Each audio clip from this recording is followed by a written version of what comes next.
আমি হাসনাইন আফনান এবং আমার সাথে আছে ইতিমনি, আমার অর্ধাঙ্গিনী। আমরা দুজনই হাদি হত্যার বিচার চাই। আমি পিঙ্কি, আমি একজন হাউস ওয়াইফ। আমি হাদি হত্যার বিচার চাই। আমি মোহাম্মদ আকবর আলী, আমার পেশা সিকিউরিটি চাকরি করি। আমি মোহাম্মদ সালাউদ্দিন, আমি পরিবারে ব্যবসা করি। আমার নাম মোহাম্মদ রুবেল, আমি একটা ছোট একটা জব করি। আমি হাজি হত্যার বিচার চাই। আমি তোফাজ্জল, আমি ব্যবসায়ী। আমি একজন ব্যবসায়ী মোহাম্মদ মাকসুদ। আমি মোহাম্মদ রাকিবুল হাসান, আমি একজন সেলসম্যান। আমি মোহাম্মদ শাহজাহান মিয়া, আমি গ্রাফিক ডিজাইনে জব করি। আমি মোহাম্মদ স্বপন মিয়া, আমি একজন প্রফেশনাল গ্রাফিক ডিজাইনার। আমি সাদ্দাম হোসেন, আমি একটি প্রাইভেট কোম্পানিতে জব করি।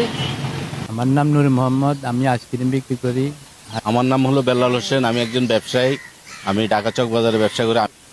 আমি সাব্বির আহমেদ, আমি পেশায় ব্যবসায়ী। মোহাম্মদ দীপু খান, আমি একজন চাকরিজীবী। আমি হাদি হত্যার বিচার চাই। এই হাদি হত্যার বিচার চাই। হাজি হত্যার বিচার চাই। হাদি হত্যার বিচার অবশ্যই চাই। আমি হাদি হত্যার বিচার চাই।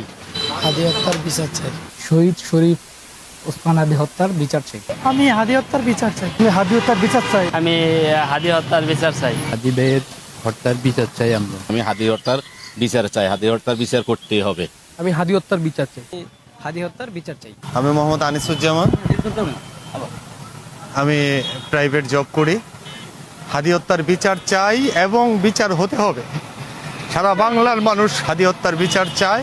আমরা হাদিকে ধারণ করি, আমাদের সন্তানেরা ধারণ করবে, যুগে যুগে যুগে যুগে সবাই ধারণ করবে। এবং আমরা এই বিচার না হওয়া পর্যন্ত আমরা আমাদের মন, মেধা, শারীরিক যত রকম শ্রম সম্পূর্ণভাবে দিয়ে যাব শুধু এই বিচারের জন্য।